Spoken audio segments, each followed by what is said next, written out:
जगामध्ये वाकडं म्हणजे प्रत्येक माणूस दिसायला सरळ आहे पण वागायला वाकडा आहे.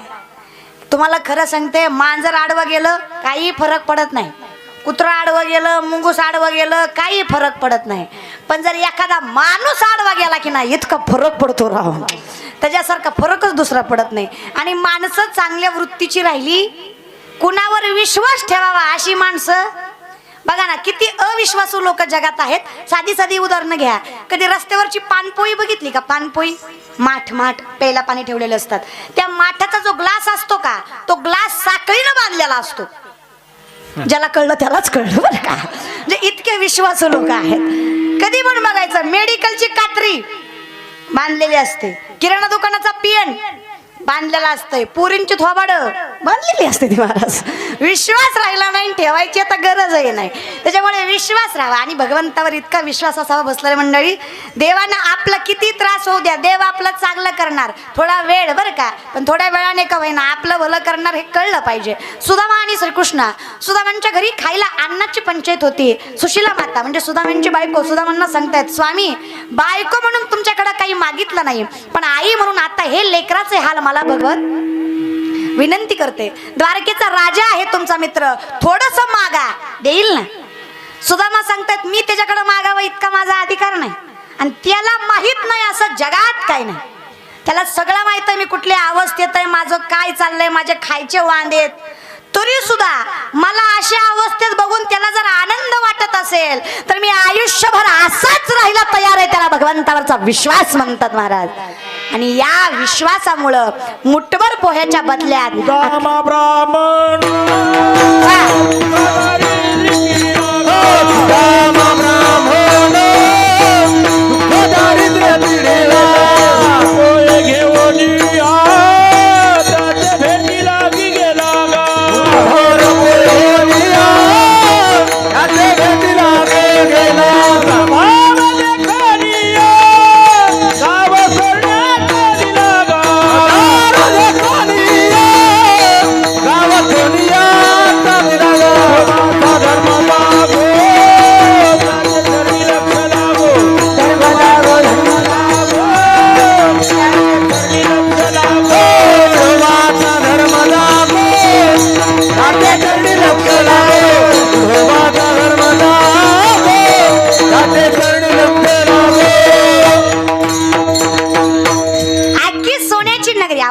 अर्पण केली महाराज.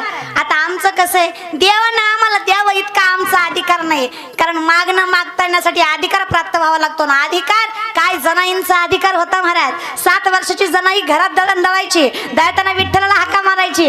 अधिकार बघा, संसारातली कामं करून लागायला भगवंत यायचंय. एवढा अधिकार कधी प्राप्त होतो, जेव्हा तेवढी भक्ती असेल. भक्ती केवढी असली पाहिजे भगवंताला. हे बघा, आपण भगवंतावर प्रेम करणं यात काही नवल नाही, बरोबर आहे की नाही. स्वार्थी लोक आहेत. आपण भगवंतावर प्रेम करणं यात काही नवल नाही, पण भगवंताने आपल्यावर प्रेम करणं यासारखी नवलाची दुसरी गोष्ट नाही महाराज. म्हणून आपल्यावर देवानं प्रेम केलं पाहिजे. करतातच ना, का करत नाहीत महाराज. नामदेवराय भगवंताकडे गेले, भगवंताच्या डोळ्यात पाणी होतं. नामदेवरायांनी विचारलं, देवा रडताय, काय झालं? भगवंत सांगतात, काय सांगू नामा तुला, मंगळवेढ्याची भिंत पडली, माझ्या चोख्याचा त्याच्यामध्ये मृत्यू झाला. मला राहवत नाहीये रे, त्याची आस्ती तरी माझ्याकडे घेऊन ये, त्याच्या आस्तीचं दर्शन घेऊन मला समाधान वाटेल. नामदेवराय भगवंताला सांगतायत, देवा अरे हजारो वारकरी त्या भिंतीच्या खाली मेले, मी म्हणजे चोखोबारांची हाडं ओळखायची तर कशी ओळखायची? भगवंत डोळे भरून सांगतायत, नामा हे नामा, प्रत्येक हाड कानाला लाव. ज्या हाडात ना विठ्ठल विठ्ठल असा जयघोष येईल ना नामा, ते हाड माझ्या चोख्याचं असेल रे. कारण त्या चोख्यानं माझ्या पलीकडे कुणाचं नाव घेतलं. एकनिष्ठता असेल तर देव प्रेम करतो. एकनिष्ठता, आमचं काय सोमवारी महादेव, मंगळवारी आंबाबाई, रविवारी खंडोबा, असं करून देव भेटत नाही. कसं आहे ना. आणि हे बघा, देव असणं ना, देव अंगात आणणं लय वेगळं. देवाच्या देखील संचारत. नामदेव कीर्तन करी पुढे, देवा नाच पांडुरंग, नाचता नाचता देवाचा कळला पितांबर. नामदेव कीर्तन करी पुढे, देवा नाच पांडुरंग, नामदेव कीर्तन करी पुढे, देवा नाच पांडुरंग, देवा नाच पांडुरंग, नामदेव कीर्तन करी पुढे,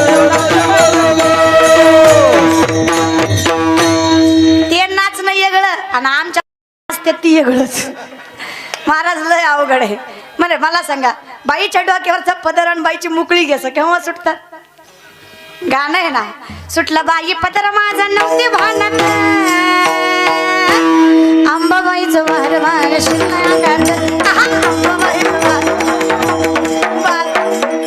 नका लय वाजू उधळायची एखादी. पांडुरंगाचं काय नाही, पण आंबाबाई लय लवकर मनावर घेते महाराज. आणि मला अंगात आल्यावर आंबाबाईचं काय सुद्धा नाही, मसोबाची लय माही घेते महाराज. अंगात बायकोच्या येते ती बायकोच्या पाया पुढे पुढे म्हणतोय बोला आई साहेब. आता हे काय याची आई आहे का? ती पण बिनला जगत म्हणती बाळा. आता हे काहीच लेकरू आहे का? नवरा म्हणतो बोला आई साहेब आमचं काय चुकलं, मी लग्न केलं इथंच मोठी गोष्ट झाली बरं का. याच्या पलीकडे जीवनात दुसरी चूक नाही महाराज. करा परमार्थ, पण दाखवण्यासारखा करू. देव येतो यात वाद नाही, पण कसा येतो हे देखील महत्वाचं बरं का. देव यायची गरज नाही, देव यायची गरज नाही. देव असतोच. देव आहे म्हण मंदिरी शोधून पाहे.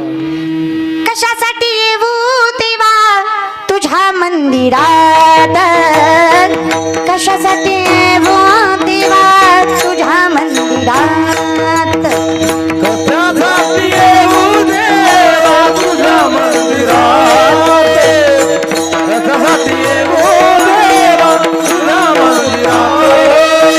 मूर्ती तुझी वसते माझ्या,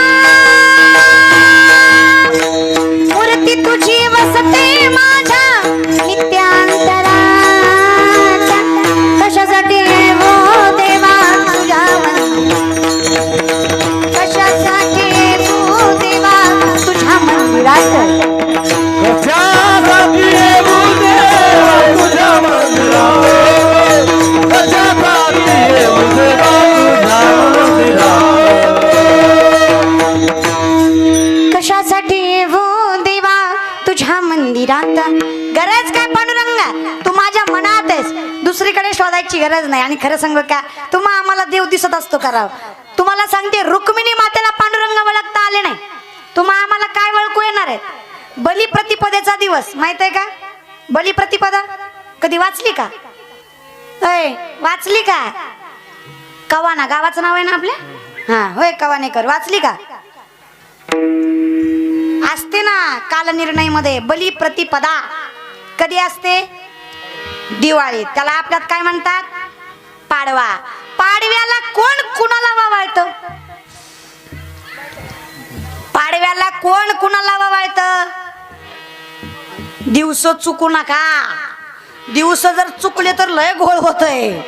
समजा जर भाऊबीज चुकलीच ठीक आहे, काही फरक पडत नाही. बहिणीचं ताट चुकून दुसऱ्याकडे गेलंच मना येतय, चुलत भाऊ. तिसरीकडे गेलं मावस भाऊ आहे. पण जर पाडव्याचं ताट चुकलं तर म्हणायचं वे चुलत नवरा आहे. नवरा एकच असतो महाराज बरं का. पाडव्याचं ताट चुकू नका. पाडव्याला बायको नवऱ्याला वावाळते. रुक्मिणी माता पांडुरंगाला म्हणल्या, स्वामी गाभाऱ्यात 2 मिनिटं उभा राहा, मी ताट करून घेऊ येते, तुम्हाला वावाळते आणि मग तुमचं तुमच्या भक्त मंडळीचं चलू द्या. पाटे पाटे रुक्मिणी माता ताट करून घेऊन येत आहेत. गाभाऱ्यात आलेत तर बघतायत काय, एका भगवंताच्या ठिकाणी हजारो पांडुरंग गाभाऱ्यात होते. लाजले गे माया आता कवनाव वाळू, आता कवनाव वाळू, जिकडे पाहावे तिकडे, जिकडे पाहावे तिकडे चतुर्भुज गोपाळू. आता कवनाव वाळू, जिकडे पाहावे तिकडे, जिकडे पाहावे तिकडे चतुर्भुज गोपाळ. लाजली गे माया तक विनाव वाळू, आता कविनाव वाळू, जिकडे पाहावे तिकडे, जिकडे पाहावे तिकडे चतुर्भुज गोपाळ. जाताना एक नवरा होता, आल्यावर 1000 नवरे, आणि ह्यातला माझं कसं ओळखायचं? सगळे सेम सेम. मग नामदेवराय तिथे आले. नामदेवराय रुक्मिणी मातांना सांगतायत, माता जी कोपऱ्यात उभा आहे ती तुमचं गिराईक आहे, जावा वावळा. रुक्मिणी माता म्हणल्या, माझा नवरा मला ओळखू येईना तुला कसं? म्हणजे त्याला भक्तांचीच नजर लागते. आता हे झालं आध्यात्मिक. थोडा विचार केला तर जी ऋषींनी लात मारली होती ती फक्त भगवंताच्याच हृदयावर होती आणि त्या चरणाच्या निशाणामुळे नामदेवरायांना भगवंत ओळखू आले. पण ते पाहण्यासाठी सुद्धा एकनिष्ठता असली पाहिजे, मनामध्ये पांडुरंगाचं चिंतन असलं पाहिजे. आम्हाला देव दिसला तरी कळणार नाही, कारण आम्ही माणसाला माणूस बनायला अजून शिकलो नाही, तर देव होणं लांबची गोष्ट आहे ना. बन न सको भगवान अगर तुम कम से कम इंसान बनो, ना ही कभी शैतान बनो तुम, ना ही कभी हैवान बनो. भला किसी का कर न सको तो बुरा किसी का मत करना, भला किसी का कर न सको तो बुरा किसी का मत करना. पुष्प नहीं बन सकते तो तुम कांटे बनकर मत रहना, कांटे बनकर मत रहना. चांगलं होत नाही ना, वाईट करायचं नाही. लोकांचं वाईट करायला गेलात आपलं होतं. तुम्हाला पत्र माहित आहे? पत्र पत्र पत्र काय बसलेले मंडळी, पत्र लेटर लेटर पोरांनो तुम्हाला माहित असेल ना, तुम्ही पाठवला असेल ना. लव लेटर नाही म्हणत मी, लय काय म्हणत आणताय लगेच बरं का. Just only letter. तुम्ही एखाद्याला पत्र पाठवलं, पुढच्यांना स्वीकारलं नाही, महागारी कुणाकडे येतं? तुम्ही पुरीला पत्र पाठवलं, तिला घ्यायचं नाही, महागारी कुणाकडे येणार? कुणाकडे येणार? तुमच्याकडेच येणार की नाही? का? कारण पत्राच्या पाठीमागे ज्यांना पाठवलंय त्याचा पत्ता असतो. कर्म ही तसंच आहे. जर तुम्ही एखाद्याचं वाईट केलं ते दुपटीनं तुमच्याकडे महागारी येतं. महाराज नवरा बायको होते, भांडणं लागली. कारण आहे का? बायको म्हणली नवऱ्याला, एकतर घरात तुमची आई राहील नाहीतर मी राहील. अय पुरुष मंडळी, बायको जर जन्मात कवा म्हणलीच एकतर ती नाहीतर मी, तिला बॅग भरून द्यायची, निघ म्हणायचं. ती म्हणचाल महाराज तुमचं काय जातंय बोलाय, आम्हाला एकुलती एक आहे, ती जाऊ द्या, तुम्ही माझ्याकडे या, मी दुसरी करून देते. काळजी नका करू महाराज. पण तसलं बायकोच्या आरी नाही जायचं. हा, बिंदास्त. आधी आई बाप मग बायको. आणि खरं सांगते जीवनामध्ये आहे ना, जे काय असं ते स्वतःच्या जीवावर असावं बरं का.